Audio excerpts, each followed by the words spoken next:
हर खबर पर होगी आपकी पकड़। डाउनलोड कीजिए एबीपी लाइव ऐप। देश में मजदूरों की घर वापसी का बड़ा सियासी संग्राम हुआ।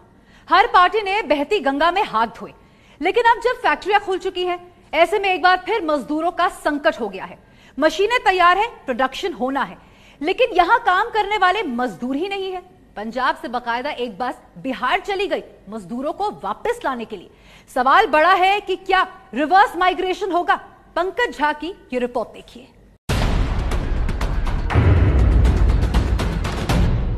नमस्कार, मैं हूं पंकज झा। पिछले 2 महीनों से आपने रोज कमाने खाने वालों को घर जाते देखा होगा। कोई ट्रेन से, कोई बस से, कोई साइकिल से, तो कोई पैदल ही पहुंच गया। कुछ ने तो रास्ते में ही दम तोड़ दिया। घर पहुंचने के लिए लोगों ने क्या क्या न सहा, लेकिन अब वही लोग अपना गांव घर फिर से छोड़ने लगे। बस से नीचे उतरते ही दिल खोलकर स्वागत हुआ। सबको माला पहनाया गया, खूब आवभगत हुई। ऐसा लगा मानो घर परिवार का बिछड़ा हुआ कोई सदस्य आया हो। खेत में काम करने वाले ये लोग लॉकडाउन में अपने अपने घर चले गए थे, लेकिन अब वापस लौट आए हैं। पंजाब के बरनाला से 2 बसें बिहार के मोतिहारी भेजी गई थी। यूपी के पीलीभीत से भी मजदूरों को लेकर एक बस आई है। अब तक 90 लोग वापस लौट चुके हैं। इनको 2 गुना मजदूरी देने का वादा किया गया है। इनके बिना पंजाब में खेती का काम रुक गया था। धान के बीज की बुआई नहीं हो पा रही थी। ਝੋਨੇ ਦੀ ਬਜਾਈ ਆ ਉਹ ਸ਼ੁਰੂ ਹੋ ਚੁੱਕੀ ਹੈ ਕਈ ਦਿਨ। ਉਹਦੇ ਲਈ ਕਿਸਾਨਾਂ ਨੂੰ ਪ੍ਰੋਬਲਮ ਆ ਰਹੀ ਸੀ। 62 ਸੀਟਡ ਬੱਸ ਦੇ ਵਿੱਚ 35 ਬੰਦੇ, ਜਿਹੜੀ 32 ਸੀਟਡ ਬੱਸ ਆ ਮਿੰਨੀ ਬੱਸ, ਉਹਦੇ ਚ 20 ਬੰਦੇ ਲਿਆ ਸਕਦੇ ਆ। ਉਵੇਂ ਹੀ ਅਸੀਂ ਜਿਹੜੀਆਂ ਮਨਜ਼ੂਰੀ ਲੈ ਕੇ ਪੰਜਾਬ ਦੇ ਵਿੱਚੋਂ ਜਿਹੜੀਆਂ ਬੱਸਾਂ ਦੂਜੀਆਂ ਸਟੇਟਾਂ 'ਚ ਬਿਹਾਰ ਦੇ ਵਿੱਚ ਯੂਪੀ ਦੇ ਵਿੱਚ ਰਵਾਨਾ ਕੀਤੀਆਂ ਸੀ, ਜਿਹਦੇ ਵਿੱਚੋਂ ਇੱਕ ਬੱਸ ਆ ਜਿਹੜੀ ਉਹ ਅੱਜ ਬਿਹਾਰ ਦੇ ਵਿੱਚੋਂ ਜਿਹੜਾ ਮਤਹਾਰੀ ਜ਼ਿਲ੍ਹਾ ਗਾ ਬਿਹਾਰ ਦਾ ਉੱਥੋਂ ਪਹੁੰਚ ਚੁੱਕੀ ਆ। दूजी जी पीलीभीत MP ਦੇ ਵਿੱਚੋਂ यूपी ਦੇ ਵਿੱਚੋਂ वो बस इतने पहुंच चुकी है। खेती का काम ठप हो जाने से पंजाब के किसान परेशान थे। उधर बिहार और यूपी के लोग भी उतने ही बेहाल थे। न तो उनके पास पैसा बचा था, न ही उनके पास कोई रोजगार था। आखिर वे कब तक अपने गांव में यूं ही खाली बैठे रहते? सवाल पेट का था, सवाल घर परिवार चलाने का था। इसीलिए पुराना कनेक्शन फिर जुड़ गया। पंजाब से किसानों ने इन्हें फोन कर लौटने को कहा और सब झट से मान भी गए। और आखिर करते भी क्या? तो हम लोग तो जी कोरोना से डर रहे हैं। तो कोरोना ऐसा है बीमारी जी, तो बिहार से लेके पूरा अपना भारत में सारा जगह पांव पसार दिया है। तो हम लोग के रोजगार में वहाँ काम तो चल नहीं रहा है। तो हम बोले हमारे यहाँ से ले तो जाइएगा, फिर वहाँ से कैसे छोड़िएगा?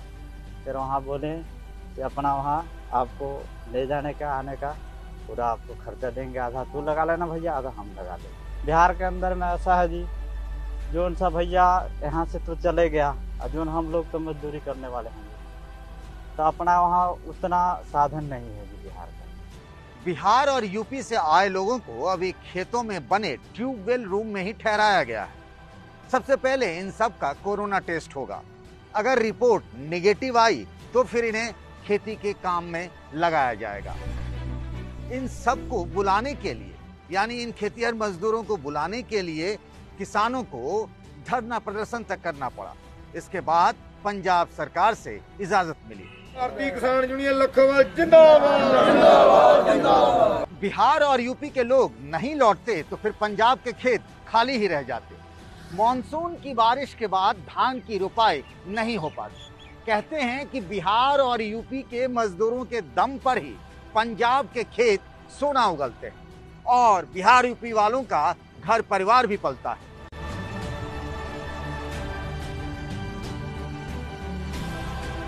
लॉकडाउन के बाद से करीब 15 लाख लोग बिहार लौट गए हैं।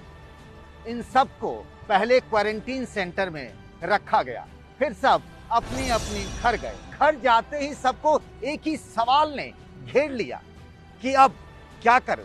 कोई काम धंधा तो है नहीं, बिना रोजगार के क्या किया जाए? फिर से लोग उन जगहों पर लौटने लगे हैं जहां वे काम करते थे। बिहार के दरभंगा, मुजफ्फरपुर, समस्तीपुर, सहरसा से इस तरह की खबरें लगातार आ रही हैं। दावा तो बिहार सरकार का सभी लोगों को काम देने का था। माननीय मुख्यमंत्री जी ने सीधा साक्षात्कार किया और उसमें ये कहा कि अगर आप रहना चाहते हैं तो हम बिहार में रोजगार की कोई परेशानी नहीं होगी, आप काम करिए। आज की तिथि में बिहार में 4,44,000 से अधिक योजनाएं चलाई जा रही हैं।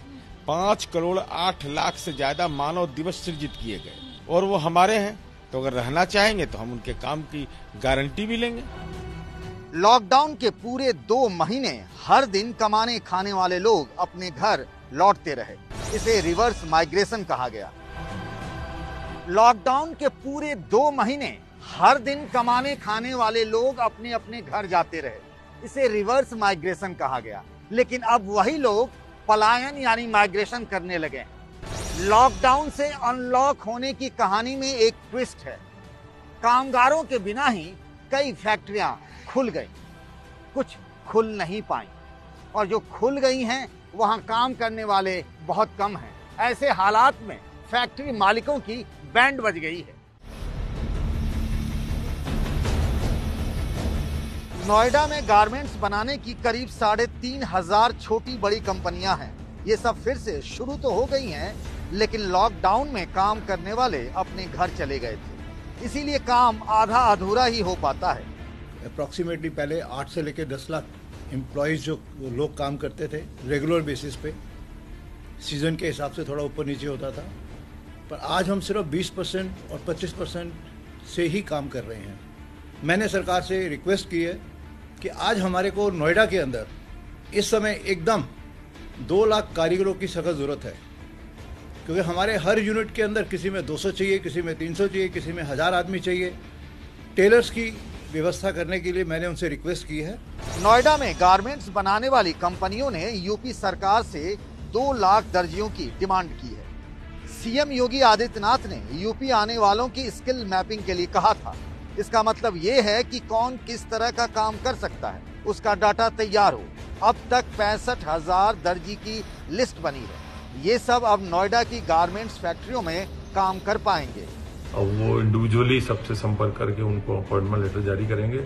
इसी के साथ साथ जो नाडेको एक है बिल्डर्स की ऑर्गेनाइजेशन है, उनको भी हमने 2,80,000 अनस्किल्ड लेबरर की भी और उनकी कामगारों की भी सूची उनको उपलब्ध करा दी है, उनके टेलीफोन नंबर और पते समेत। वो लोग भी अब इंडिविजुअली उनसे संपर्क कर रहे हैं और संपर्क करके उनको अपॉइंटमेंट लेटर देके उनको अब वो काम पर लगाएंगे। इस फैक्ट्री में पहले कपड़े बनते थे, लेकिन अब पीपीई किट तैयार हो रहे हैं। सरोज और बबीता भी यहीं काम करते हैं। लॉकडाउन में दोनों यहीं नोएडा में ही रहे, तरह तरह की मुसीबतें उठाई, लेकिन यही जमे रहे, क्योंकि बबीता को पता था गांव जाकर कुछ नहीं मिलने वाला है। काम तो चालू हो गई है, लेकिन पैसा नहीं मिला है। काम करेंगे 1 महीना तो पैसा मिलेगा, जब तो फीस भरेंगे, किराया भरेंगे, राशन वाले को देंगे, दूध वाले को देंगे। अभी हमारे पास पैसा नहीं, हम किसी को पैसा नहीं दिए, इसलिए हम लोग गांव भी नहीं जा पाए। लॉकडाउन के बाद से बाहर काम कर रहे 30 लाख लोग यूपी लौट चुके हैं। इनकी बदौलत ही गुजरात के अहमदाबाद और सूरत में कई फैक्ट्रियां चलती थी। अनलॉक होने के बावजूद कामगार नहीं लौटे और काम ठीक से नहीं हो पा रहा है। कारोबारी अब तक उनके लौटने का इंतजार कर रहे हैं। सेफ्टी के लिए thermal scanning, gloves, mask, sanitizers, यानी जो भी चीजें हो सकती थी उन सब चीजों का इंतजाम किया गया।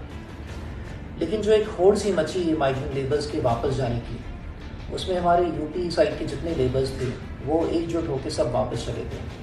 आज हालत ये है कि इतनी मेहनत करने के बाद भी, इतना इंतजाम करने के बाद भी हमारी फैक्ट्री खाली 50% कैपेसिटी पे चल पा रही है।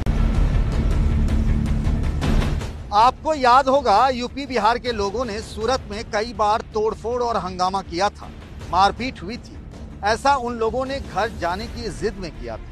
अब उनके बिना गुजरात की कई कंपनियों में काम धंधा बंद पड़ा है। यूपी के मुख्यमंत्री योगी आदित्यनाथ ने कहा था घर लौटने वाले सभी लोगों को रोजगार मिलेगा। कहने सुनने में ये बड़ा आसान लगता है, लेकिन है उतना ही मुश्किल। कोरोना की मार से अर्थव्यवस्था चौपट हो गई है, इसीलिए कामकाज की तलाश में अब यूपी वाले भी पंजाब हरियाणा लौटने लगे हैं। अजीब सी आपाधापी मची है। बिहार यूपी से लोग कामकाज के चक्कर में फिर से बाहर निकल पड़े हैं, तो कुछ ऐसे भी हैं जिन्होंने गांव न छोड़ने की कसम खा ली है। ललन प्रसाद गाजियाबाद में पेंटर का काम करते थे। लॉकडाउन में बेरोजगार हुए। पहले थोड़ा कर्ज लिया, अपनी जमा पूंजी जोड़ी और 1.5 लाख में सेकेंड हैंड गाड़ी खरीद ली। गाड़ी से ही सब परिवार गोरखपुर पहुंच गए। कहते हैं अब जो होगा बस यही करेंगे। और मेरे साथ में मेरी पत्नी और 2 बच्चे मतलब रहते थे वहाँ पे। हम सेफ्टी से अपने घर पे आ गए सर। अच्छा ललन जी, अभी अब आपका वापस जाने का कुछ इरादा है? जी नहीं सर, अब तो मुश्किल ही है। मैं वापस ही कभी नहीं जाऊँगा गाजियाबाद। नहीं काम मिला तब क्या करेंगे? नहीं मिलेगा तो मजदूरी तो है, दिहाड़ी मजदूरी तो कहीं नहीं जाएगा। वहाँ से कह रहे हैं ना, हमें वहाँ पे कोई मदद नहीं मिला सर वहाँ से।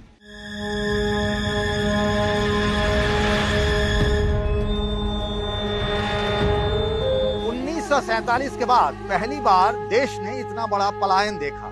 घर जाने की जिद में हर तरफ हाहाकार मच गया। पीएम नरेंद्र मोदी तक को माफी मांगनी पड़ी।